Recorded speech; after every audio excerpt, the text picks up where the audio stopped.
On May 8, 1942, there were 125 of us, civilian prisoners of war, men, women, and children, American and Allied.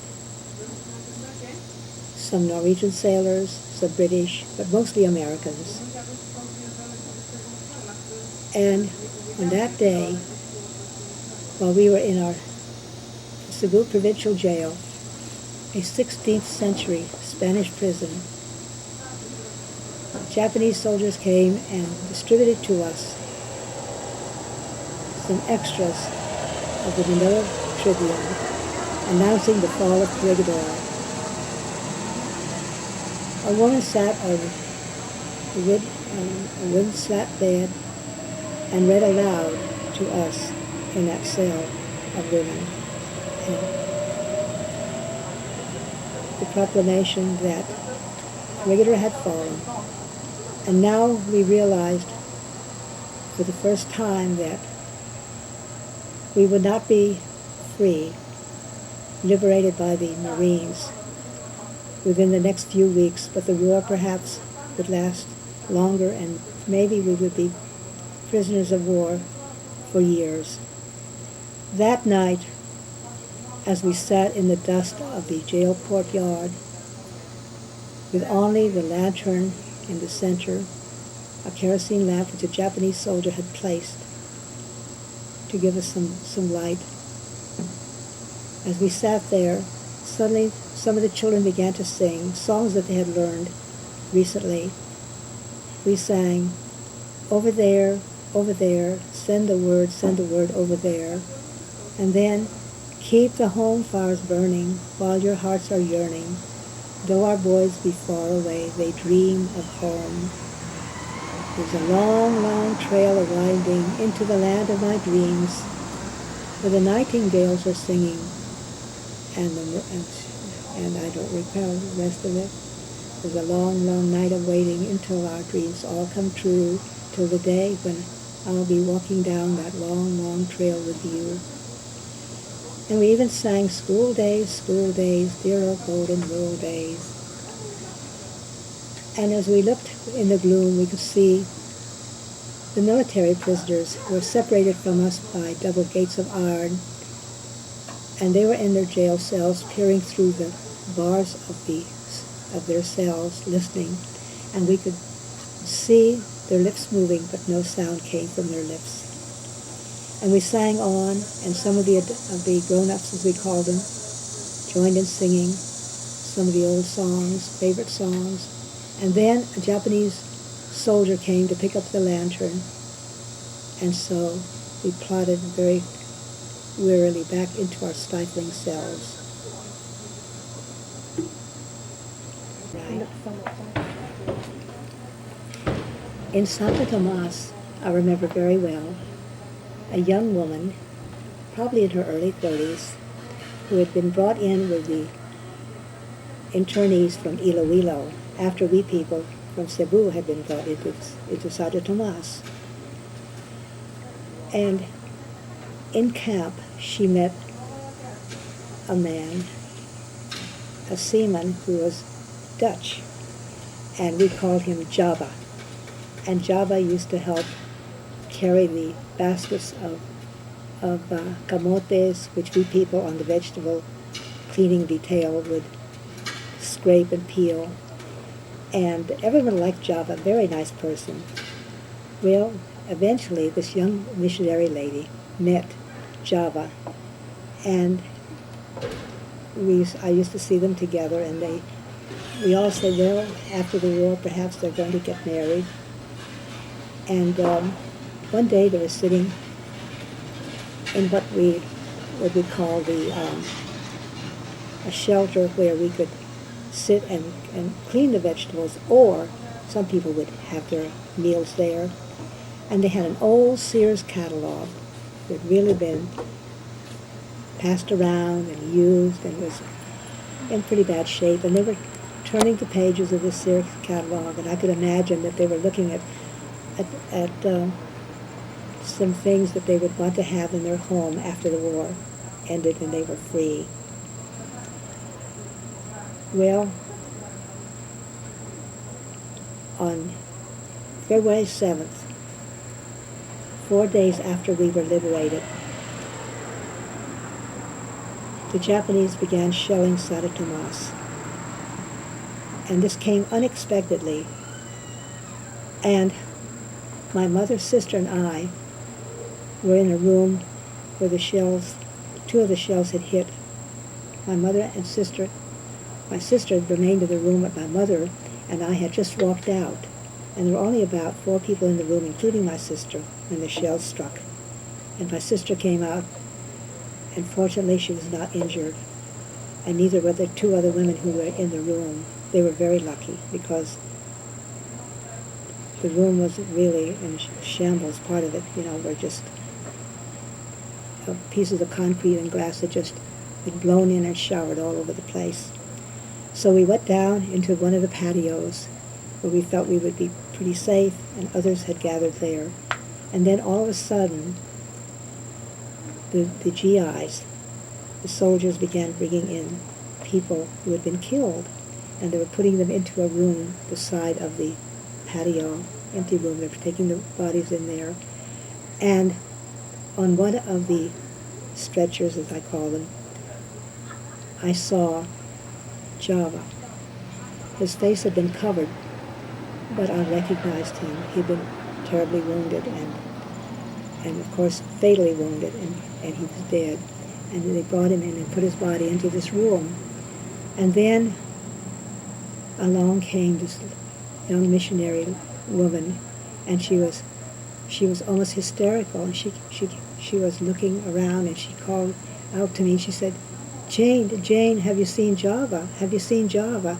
I couldn't answer her. I just shook my head like that. It was a hard thing to do, but I couldn't say. I just saw him, and he's dead, and he was just brought into that room. I don't know if that's any. You can start whenever you want.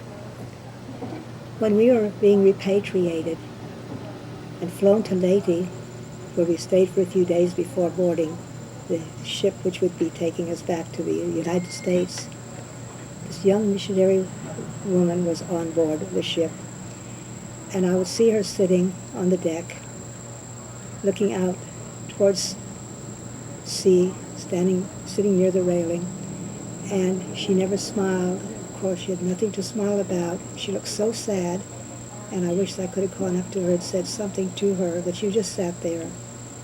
And looking back, I suppose, toward the Philippines, where she left Java, and I often wonder whatever happened to her. I can just picture her.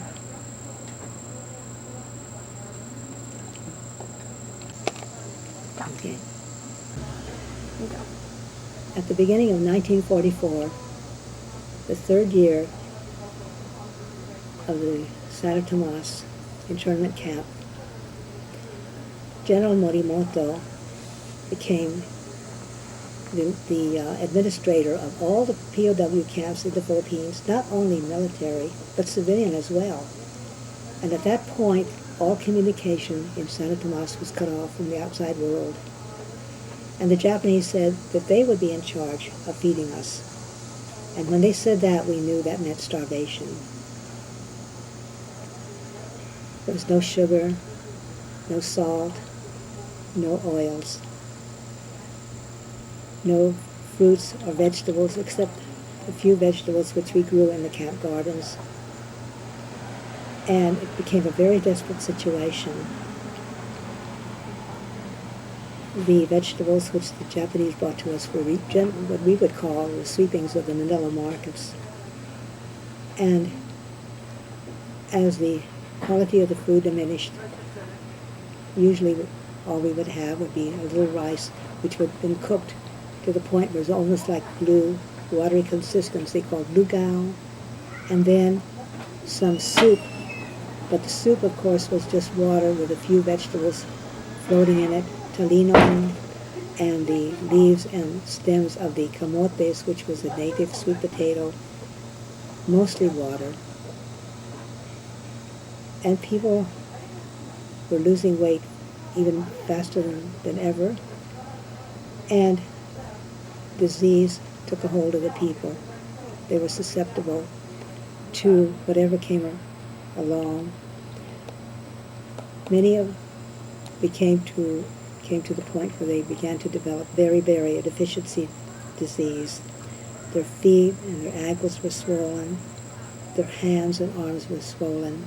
There were two kinds of beriberi. One where the feet and the hands would swell, and the other was called dry beriberi, where people would shrivel up. And really, when you looked at people standing in line with their tin cans, which were used as containers for the soup which was served to them on what we call the food line, you would say, this is a camp of living skeletons. Finally, the doctors were writing on the death certificates starvation, malnutrition as a cause of death. Japanese were not happy with this. And Dr. Stevenson, who kept track of the cause of death, was told, no, you must not write starvation or malnutrition. Put down heart as the cause of death. And he refused to do that. And so the Japanese put him in prison, a jail within Santo Tomas. And there he remained until the night of liberation, when the Americans came into the camp. The tanks broke in the gate.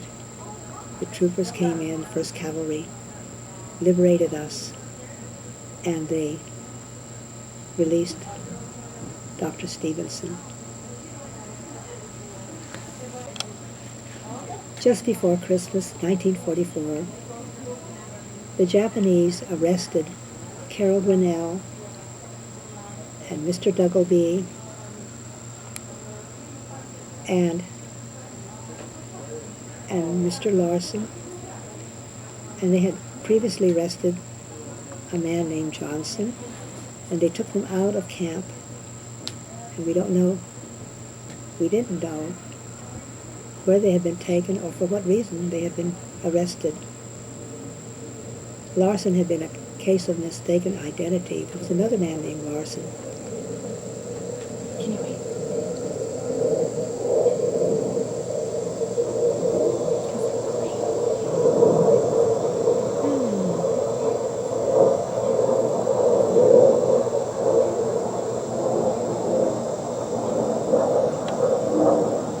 There's that bee again, my little creature. He likes me.